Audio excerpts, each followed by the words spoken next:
नमस्कार, मैं हूँ रामजी मिश्रा। आप देख रहे हैं अमृत विचार। मैं जहाँ इस समय खड़ा हूँ ये इंदरपुर गांव है। यहाँ पर एक ऐसे व्यक्ति हैं जो पशुओं की सेवा में तन मन धन से लगे हैं। उन्होंने अपनी बहुत सी चल और अचल संपत्ति पशु सेवा में समर्पित कर दी। आज इनके पास सैकड़ों पशु हैं और वो समाज के सामने एक आदर्श उदाहरण पेश कर रहे हैं और लोगों के सामने एक अनुकरणीय व्यक्तित्व बनकर सामने आए हैं।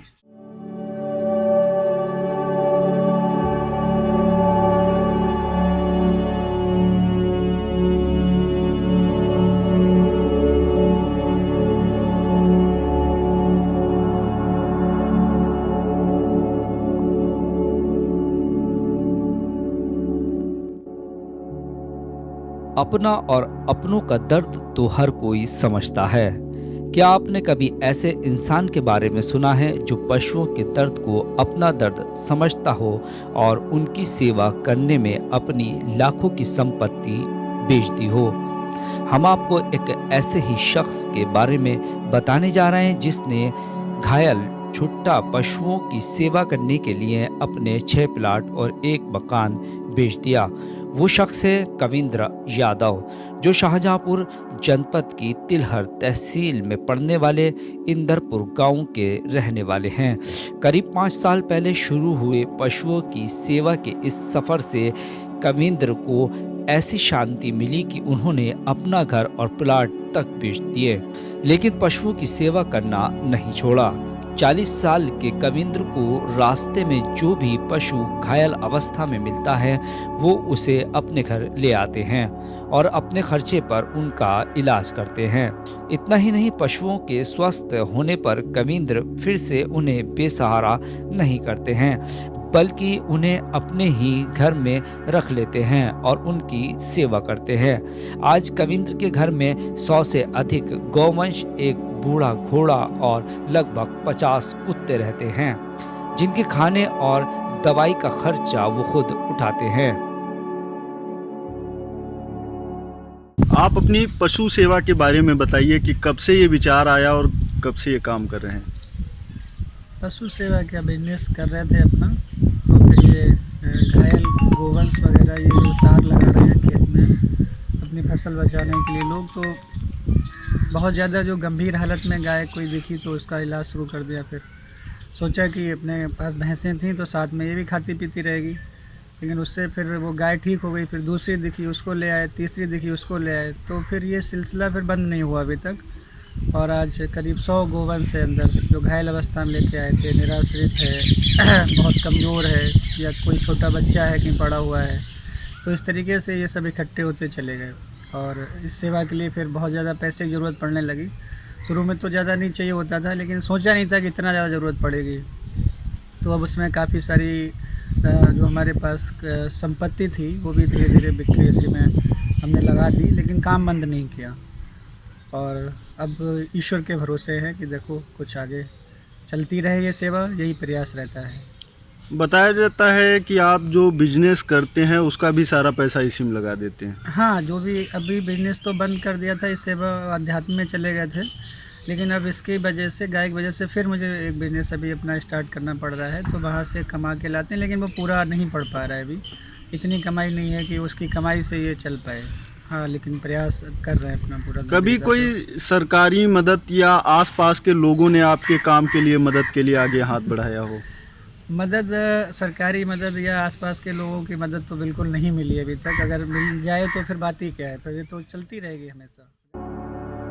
कविंद्र को पशु सेवा से ऐसी शांति मिली कि अब सभी पशु उनके परिवार के सदस्यों की तरह हैं। हालांकि इससे उनकी आर्थिक स्थिति डगमगा गई, लेकिन कदम नहीं डगमगाए।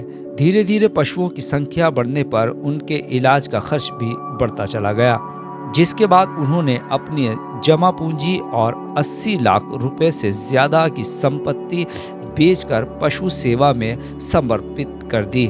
कविंद्र बताते हैं कि उनके इस कार्य के लिए कहीं से कोई मदद नहीं मिल रही है और जो पैसे बचे हैं वो भी खत्म होने वाले हैं। इसके बाद भगवान आगे फिर कुछ न कुछ व्यवस्था जरूर करेगा। कविंद्र का कहना है कि लोगों को अपने पशु नहीं छोड़ने चाहिए और अगर लोग थोड़ी थोड़ी पशु सेवा शुरू कर दें तो किसानों की समस्या का भी समाधान हो जाएगा। अभी तक आपने जो अपनी संपत्ति समर्पित की है इस सेवा में, तो वो क्या क्या है, कितनी संपत्ति आप लगा चुके हैं इसमें? लगभग 6 प्लाट्स और 1 घर शहर का। बेच दिया? हाँ, उतनी थी, अब तो बचा नहीं कुछ। तो इसके अलावा जो जैसे कि बिजनेस का भी आप लगाते रहते हैं, तो पशु सेवा करने के बाद जो है आप लोगों को क्या वो देना चाहेंगे संदेश? लोगों को क्या संदेश देना चाहेंगे? सामाजिक कार्यों में लोग आगे आए, इससे कि एक स्वस्थ समाज का निर्माण हो सके और जो घायल जीव जंतु हैं इनका सबका उद्धार हो सके।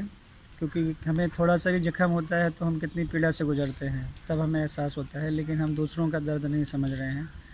और ये बहुत ज़्यादा घायल तड़प तड़प के जानवर मर रहे हैं चारों तरफ।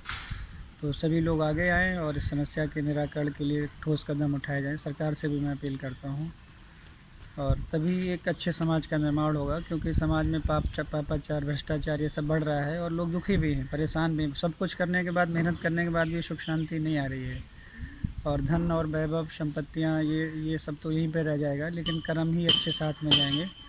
तो यही अपील करूँगा कि कुछ अपने जीवन निर्वाह के लिए कर्म करने के साथ साथ कुछ थोड़ा सा कुछ अलग ऐसा करें जो परोपकार हो और निस्वार्थ हो। घायल पशुओं की सेवा करने को कविंद्र मनुष्य का कर्तव्य मानते हैं। इनके इसी पशु प्रेम के चलते आसपास के इलाके के लोगों की जुबान पर उनका नाम रहता है। कुछ साल पहले शाहजहांपुर जनपद में तैनात तत्कालीन मुख्य विकास अधिकारी महेंद्र सिंह तंवर ने भी कविंद्र के इस नेक काम को जमकर सराहा था। वहीं आज इलाके के लोग कविंद्र के इस नेक काम की सराहना करते नहीं थकते हैं।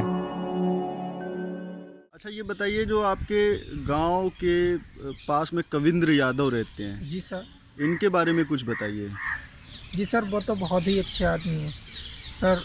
उनसे तो अच्छा शायद ढूंढा जाए फिर भी नहीं मिलेगा, क्योंकि वो गायों का देखिए इतना सेवा करते हैं सर और बहुत अच्छा ख्याल रखते हैं। जानवर जो भी कटा पिटा आता है वो आप रख लेते हैं घर में, अपने ही जरिए से वो सारा काम करते हैं। अभी तक किसी की उनको मदद भी नहीं मिली है सर। और जो है, हालांकि सबसे निवेदन है मेरा कि उनका सहयोग ज़्यादा से ज़्यादा करें, जो सर आगे तक बढ़ सकें। ये बताइए, गायों के अलावा भी क्या कोई पशु हैं जिनकी वो सेवा करते हैं? जी सर, बिल्कुल। ये हमारे डॉग वगैरह आते हैं, कुत्ते वगैरह आते हैं, इनके लिए नाश्ता वगैरह सारा कुछ करते हैं सर ये। कविंद्र जो काम कर रहे हैं वो वाकई काबिले तारीफ है। आज कविंद्र छोटा मोटा बिजनेस करते हैं जिससे उन्हें कुछ खास मुनाफा नहीं हो रहा है, लेकिन वो जो भी कमाते हैं उसे पशुओं के इलाज पर खर्च कर देते हैं। कविंद्र के हौसले की दाद देनी होगी जो बिना किसी मदद के पशु सेवा कर रहे हैं और उनकी वजह से इतनी बड़ी संख्या में बेसहारा पशुओं को इलाज के साथ ही अपना एक घर भी मिल गया है। शाहजहांपुर से अमृत विचार के लिए रामजी मिश्र की रिपोर्ट।